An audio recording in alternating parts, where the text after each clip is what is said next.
Oke, balik lagi ya, masih di narasi lintas generasi, diskusi tanpa caci maki. Nah, masih sama Pak Bondan juga narasumber kita pada hari ini ya. Pak Bondan tadi kan sempat disinggung bahwa kalau fragmen ketoprak yang tadi sineprak ya, yang kita saksikan di awal diskusi ini kan dia cair, jadi tidak ada tuntutan untuk terlalu teatrikal, jadi nggak ada naskah ya, briefing sebentar. Nah kemudian yang mau saya tanyakan akhirnya, kalau kemudian ada pertanyaan kayak gini nih dari saya, terus kemudian apa yang membedakan bahwa dia itu adalah ketoprak dan dia itu teater mungkin istilahnya, atau sebetulnya itu hal yang sama?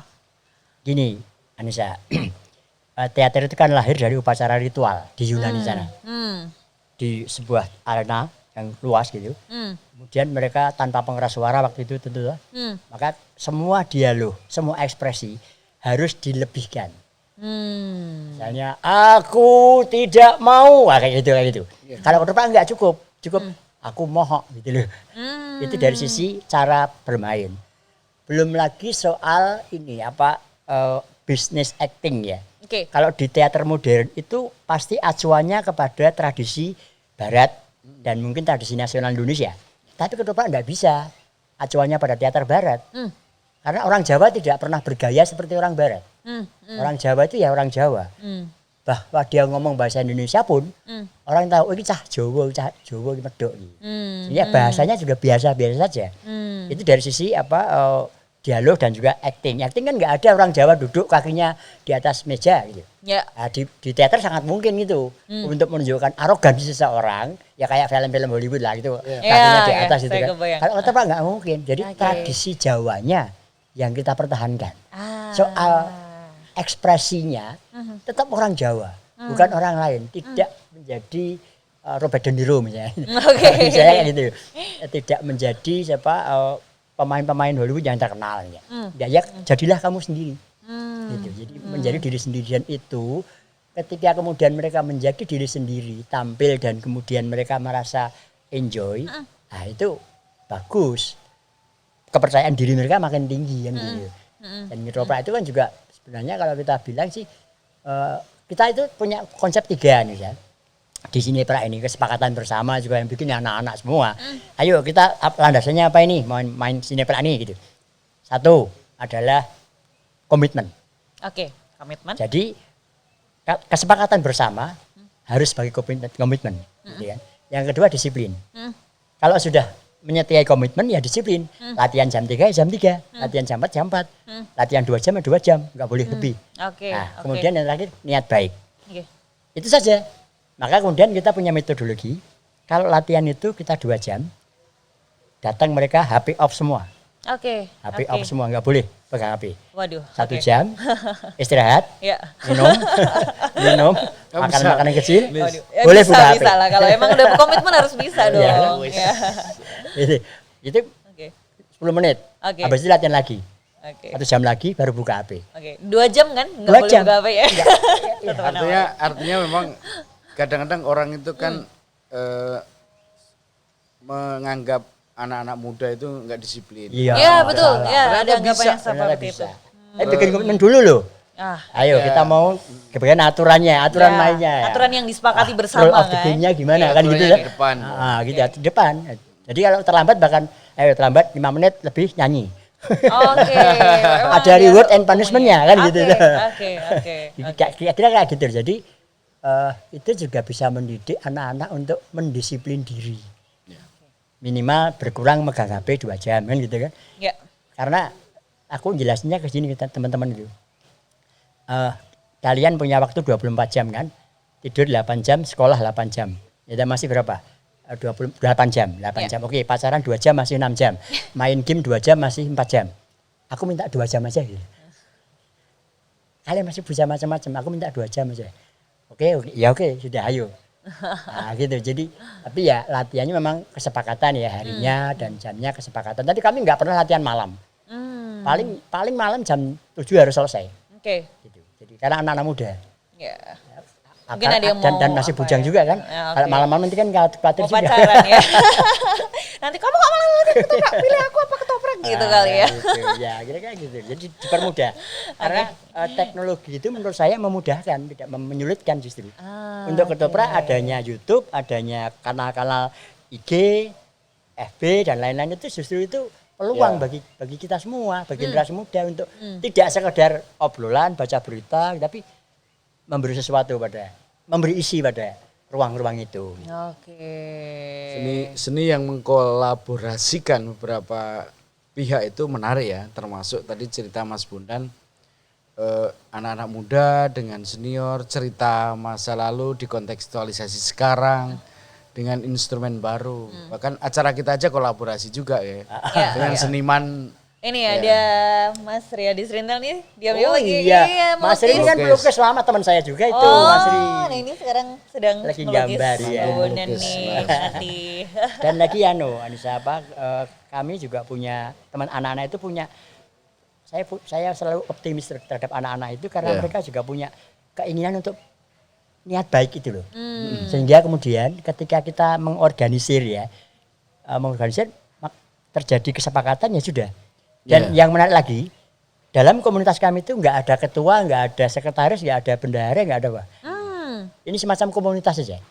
Oke. Jadi nggak ada pengurusnya. Karena saya paham ketika anak muda itu di drive seperti Tempo dulu. Ketika zaman Mas Ari jadi aktivis, saya kadang-kadang diajak gitu kan. Itu kan ada strukturnya. Iya. Nah sekarang ini Sekarang ternyata beda, nggak lebih ada. cair ya. Lebih cair. Guyon biasa dengan saya juga guyon biasa. Saya juga harus menyesuaikan diri dengan mereka. Makanya saya pernah bilang Mas Ari, aku ra iso nek kon macak tuwa. Karena kancaku cah nom-nom. Oh ndak aku entuk tuwa gitu loh. Forever young gitu ya. Iya, iya. Ya strateginya kan harus gitu tuh. Iya, iya. Ya gitu. iya. Jadi itu Oke. aja.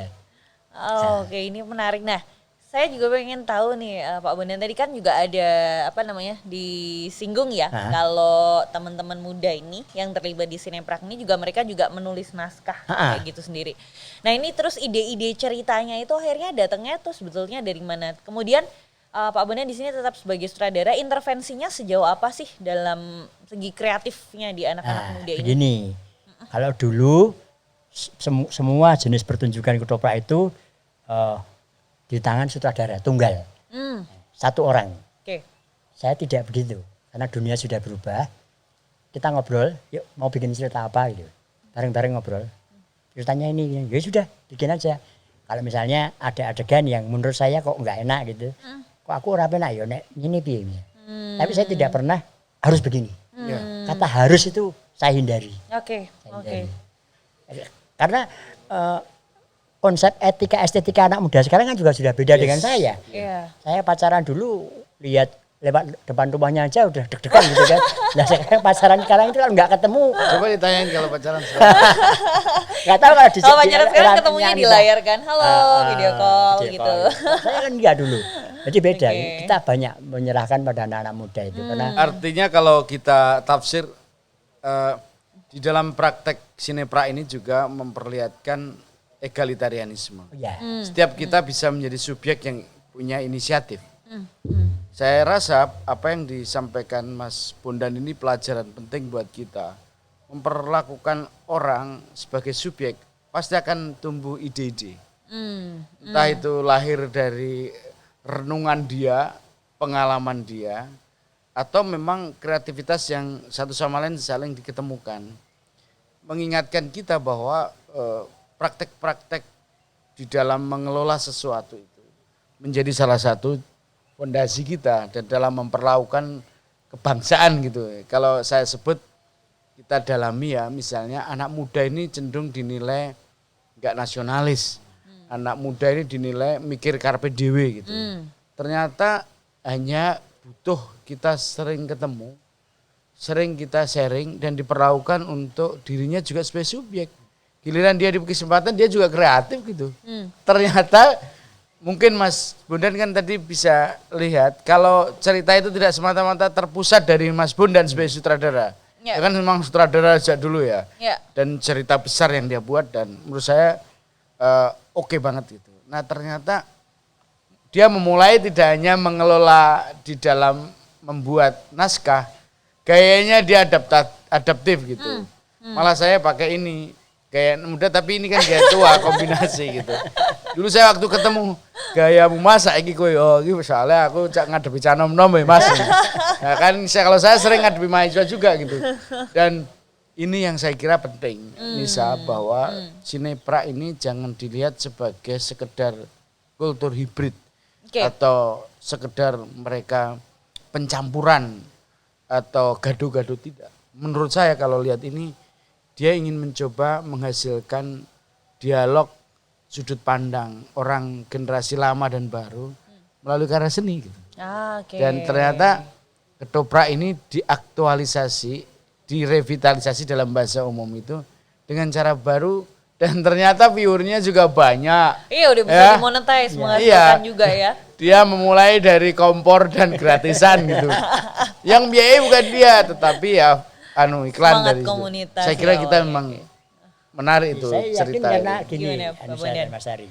Saya yakin karena Jogja atau DIY lah ini. Ini masih punya kesadaran diri yang tersembunyi adalah gotong royong. Persoalannya kemudian bagaimana kita mengajak mereka untuk bergotong royong. Strateginya seperti apa kan gitu.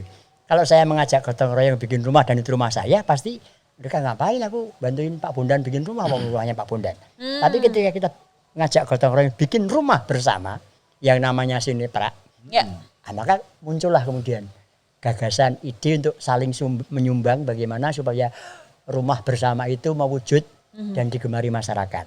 Artinya keberhasilan Sinepra itu sebenarnya bukan keberhasilan saya, tapi keberhasilan seluruh teman-teman yang dengan senang hati, sukarela, gembira itu mensupport. Gitu. Kalau kita bisa nggak nih kalau ini saya tarik pada level makro. Gimana Mas Ari? Ini pengalaman unik dari Mas Bondan mengelola anak-anak muda. Bisa nggak kita membangun satu cita-cita bareng bahwa keindonesiaan, kebangsaan itu rumah bareng. Jangan kau rusak, tapi kita bangun bareng gitu. Nah, bagaimana memperlakukan masing-masing komponen? Ekspresi seni dengan pesan-pesan yang ada yang diceritakan Mas Bondan itu memikirkan siapa sebetulnya yang berkontribusi kebangsaan itu. Saya kira Toprak ini berkontribusi seni baru untuk membangun pesan-pesan kebangsaan. Pikiran saya begini, kalau kita menjadikan kebangsaan, keindonesiaan sebagai rumah bersama, maka akan ketahuan nanti siapa yang menggergaji, terus siapa yang membuat erosi, dan siapa yang terus aktif membangun semakin tumbuh berkembang rumah ini gitu. Dan cerita ini yang diambil dari praktek lokalitas Jogja misalnya. Saya punya keyakinan daerah-daerah yang lain juga bisa. Misal di Kalimantan, di Papua dengan cerita-cerita lokal mereka dengan seni mereka. Ini salah satu contoh aja dalam bentuk Sinepra. Tapi bisa jadi bahwa semangat keindonesiaan kebangsaan itu di Jogja ditampilkan Mas Bondan dengan Sinepra. Nanti di Papua dengan apalagi di Kalimantan dengan pergulatan kebudayaan lokal juga punya sumbangsi membangun keindonesiaan itu. Dengan cerita-cerita lokal gitu ya. Nah, itu kan sebetulnya kemudian akhirnya kalau saya sebagai anak muda melihat itu kan sebagai sebuah semangat kolaborasi juga ya untuk sama-sama bertumbuh kayak gitu. Jadi semangatnya itu bukan lagi semangat untuk saling berkompetisi, menjatuhkan sama lain, tapi ketika kita bertemu, yuk kita bisa bikin apa nih? Kita bisa membangun apa nih yang barangkali kalau tadi mungkin Mas Ari singgung juga, kita kira-kira sumbangsi apa sekecil apapun kita untuk kebangsaan ini seperti itu yang bisa kita berikan kayak gitu anak muda. Dan saya sebetulnya mulai melihat itu juga ada gitu, walaupun bisa jadi mereka belum punya, kadang-kadang belum ada framing, tapi sebetulnya mereka sudah memberikan sumbangsih juga untuk bangsa ini, dimulai dari hal-hal yang paling dekat lah dengan kita ya, dari teknologi, dari media sosial, kemudian startup mungkin hal-hal seperti itu sudah mulai terbangun. Nah itulah saya pikir juga diperlukannya, makanya ada dialog seperti ini ya, lintas generasi, jadi sama-sama yang tua belajar dari yang muda juga sama-sama belajar dari yang tua gitu. Kalau politik itu kan berisi klaim, itu biasa. Kalau kebudayaan itu berisi tentang apa yang kita bisa refleksikan dengan mencerminkan realitas yang ada. Sinepra itu bercerita tentang realitas dengan gaya seni. Politisi mengartikulasikan kepentingan untuk juga cita-cita gede gitu. Ini sedang berkontestasi. saya berharap juga Indonesia membaca kekayaan yang ada ini dan ketepatan kita memperlakukan potensi yang ada. Ini kita tidak akan pernah defisit. Demokrasi ini perlu diisi dengan warna-warna kebudayaan, maksud saya itu. Oke. Sinepra ataukah nanti sinema Wayang sinema juga Wayang ada sinema ada. sekarang ya. Wayang sinema ada. dan macam-macam kultur lokal kan banyak, nanti akan Iya, juga iya, oke. meramaikan itu. Dan ini seperti Mas Ari katakan tadi, kan dunia medsos, dunia maya kita kan dipenuhi dengan informasi jutaan ya, Iya. yang kadang-kadang menimbulkan permusuhan gitu kan. Iya. Kita Sinepra dan juga mungkin narasi lintas generasi ini Oke. menjadi penyeimbang, Oke. menjadi satu jalur sendiri. Kalau kalian nggak ingin caci maki, kalau kalian nggak ingin berseteru, kalau kalian nggak ingin saling menghujat, ini loh di sini. Karena kalau kita nggak melakukan itu juga kita salah. iya. Karena Persatuan. karena itu Nah, untuk karena Sinepra penyeimbang. juga bisa menjadi agen untuk membawa pesan-pesan perdamaian ya, sangat Iya. memungkinkan untuk itu ya. Dan juga menumbuhkan percaya diri orang Jawa yang merasa memiliki ketoprak karena masih ada. Kalau nggak ada kan bagaimana mau rasa percaya diri muncul wong barangnya nggak ada. Iya, Kan gitu. iya, Ini iya. barangnya ada dan yang anak-anak muda itulah mungkin yang membuat Sinepra mengisi ruang kosong dari seni tradisional yang di panggung, yang kemudian di jalanan dan kemudian ini tiba-tiba di YouTube. Sehingga orang yang tadinya pernah nonton pun, ini nostalgia gitu.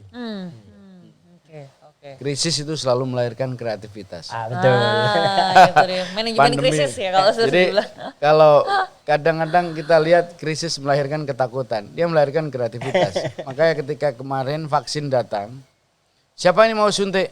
Presiden Jokowi ini hebat sekali.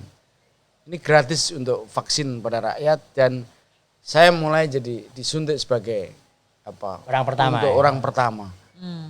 Saya berharap kayak gitu-gitu juga menjadi inspirasi.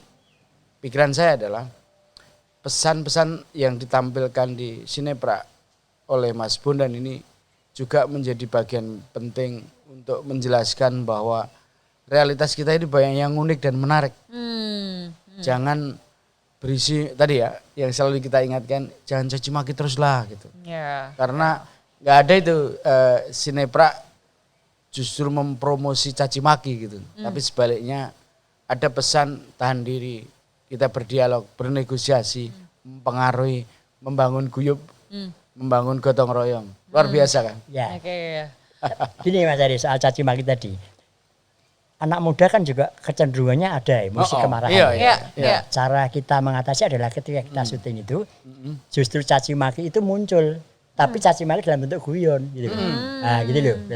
Aku ini nyok gitu loh. Gitu. Tapi dengan ketawa gitu loh. Iya, iya, Nah, itu iya. untuk pelampiasan emosi anak-anak muda gitu. Oke. Pakok aku ini. Iya, iya. Wong misalnya gini. Bodoh kok dingu. Bodoh kok dipelihara Nah, gitu ya. gitu kayak gitu, Oke. kayak gitu, itu muncul gitu loh. Oke. Nah, jadi tetap ada ruang untuk quote unquote rada kasar gitu ya, Iya, tapi iya. di ruang tertutup, di Oke. ruang sendiri tidak kemana-mana. Tapi itu kan sebetulnya bukan caci maki ya. Jadi sifatnya sebetulnya lebih ke mengingatkan atau semacam sindiran kayak gitu ya. Yang sifatnya lebih ke positif bukan destruktif ya. Kan kalau caci maki kan sebetulnya sifatnya lebih ke destruktif ya. Dan bahkan sekarang kalau kita melihat misalnya perkembangannya di media sosial kayak gitu. Tahu-tahu wah viral siapa nih? Perang di Twitter gitu.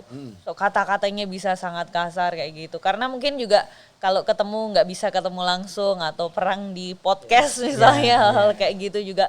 Dan ini kan sebetulnya juga kemudian ada fenomena bagaimana akhirnya kanal-kanal teknologi ini ternyata ya tadi tidak hanya hadir sebagai sesuatu yang baik-baik tapi ada juga hal-hal yang buruk. Makanya kalau kemudian ada Sinepra dan kemudian tadi Pak Bondan juga menyebutkan ya ada diskusi kita di sini sebagai penyeimbang gitu ya untuk supaya ya kita anak muda kan konsumsinya aduh gimana nih kalau kita dikasih yang kayak gitu terus kan kita lama-lama juga pasti ketanam di bawah sadar kita kan. Nah butuh alternatif seperti itu. Tapi juga gini ini di Jogja ini kan DIY lah itu ada dana keistimewaan ya. Kemudian ada supporting juga untuk para seniman untuk berkarya lewat medsos, lewat YouTube gitu kan, YouTube. Tapi sayangnya dinas kebudayaan atau lembaga pemerintah tidak merelakan itu disiarkan oleh masing-masing seniman, tapi dikup dikooptasi jadi kanalnya Taste of Jogja itu. Sebenarnya itu rugi. Kenapa nggak kayak Korea gitu? Iklan sinetron itu isinya K-pop semua loh. Amerika kebanyakan K-pop loh, dilepasin gitu loh. Gitu loh. Nah, maksud saya kalau kesenian mau digunakan sebagai alat untuk penyeimbang, itu harus justru disebar, bukan dikup dalam satu channel. Gitu loh. Saya setuju nih, paradigma kita itu pemerintah jangan mengurusi segala hal. Tapi memfasilitasi agar tumbuh berkembang. Jadi kalau seniman itu berkembang dengan misi membangun kebangsaan, kesejahteraan, membangun tentang kerukunan, dia tugas pemerintah memfasilitasi, nah mereka biar berkreasi. Sehingga jangan disetujui, jangan dikup atau dikuasai dengan karena kalau begitu nanti terjadi birokratisasi. Seni kalau dibirokratisasi mati itu. Tapi harus difasilitasi mereka tumbuh berkembang seperti contoh Bondan Nusantara ini. Dia sebagai sutradara terkenal oke, tapi ternyata memperlakukan anak muda nggak bisa seperti dulu. Ayo siapa yang punya ide? Bagi saya ini contoh penting, Pak. Tugas pemerintah itu memfasilitasi dan memproteksi. Karena di situ mandat konstitusi.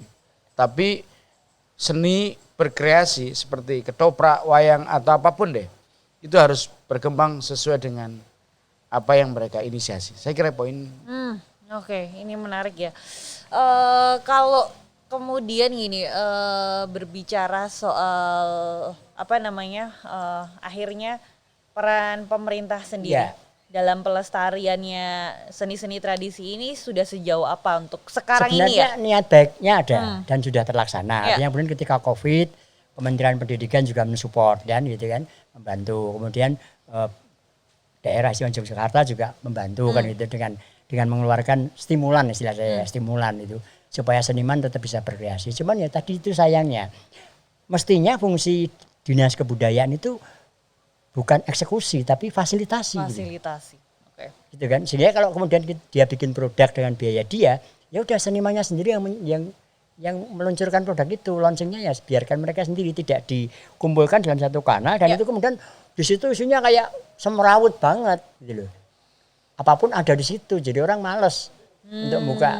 Makanya kalau kita lihat Taste of Jogja misalnya, subscribe-nya banyak, tapi itu kan seluruh seniman Jogja. Masyarakatnya apa ya subscribe. Gitu loh, harusnya kan diserahkan aja kalau mau bikin. Baik, iklannya masuknya di situ. Di situ juga dan itu menyejahterakan seniman kalau gitu kayak saya kan nggak mau masuk di sana. Gitu.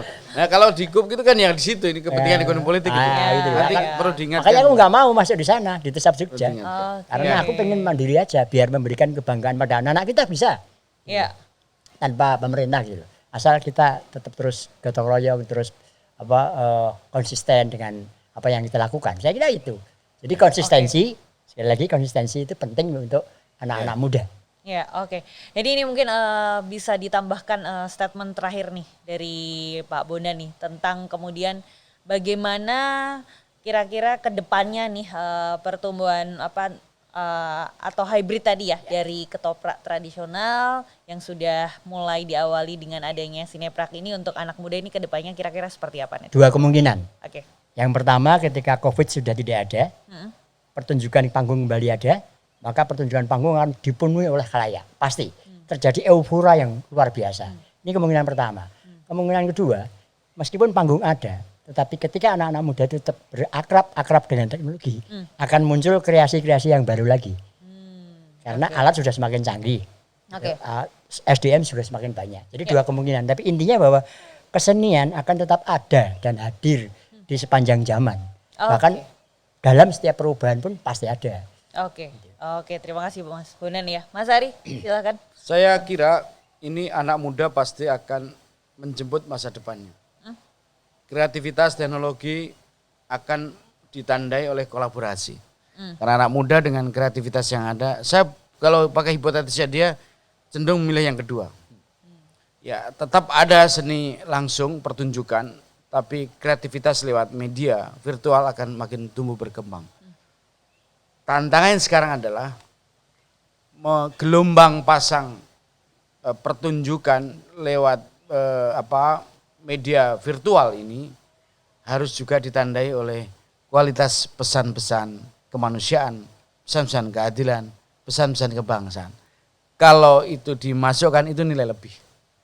Oke, luar Itu saya biasa sekali. Terima kasih Pak Bondan, Mas Iya. Ari. Nah, Ya, seperti biasa sebelum closing, ini kita selalu punya kenang-kenangan ya untuk narasumber ini. Yang pertama dulu karena ada 2 nanti. Oh.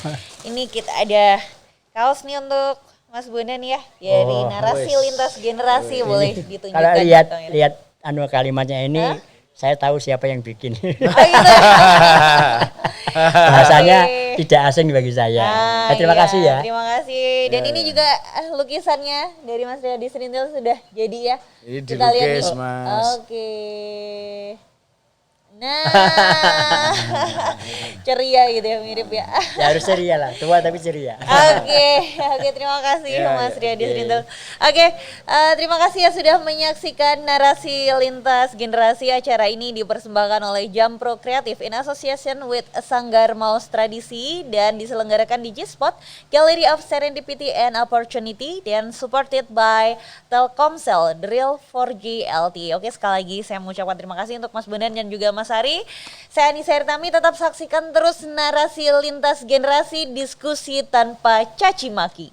Combo Sakti Telkomsel, Sakti Sakti teleponan, Sakti Sakti sosmedan, Sakti Sakti streamingan, semua jadi satu di Combo Sakti Telkomsel, AKDI, Combo Sakti Telkomsel, Sakti Sakti teleponan, Sakti Sakti sosmedan, Sakti Sakti streamingan, Combo Sakti Telkomsel. Sakti buat pakai aplikasi apa aja, kapan aja. Combo Sakti Telkomsel, gak worry, 30 hari.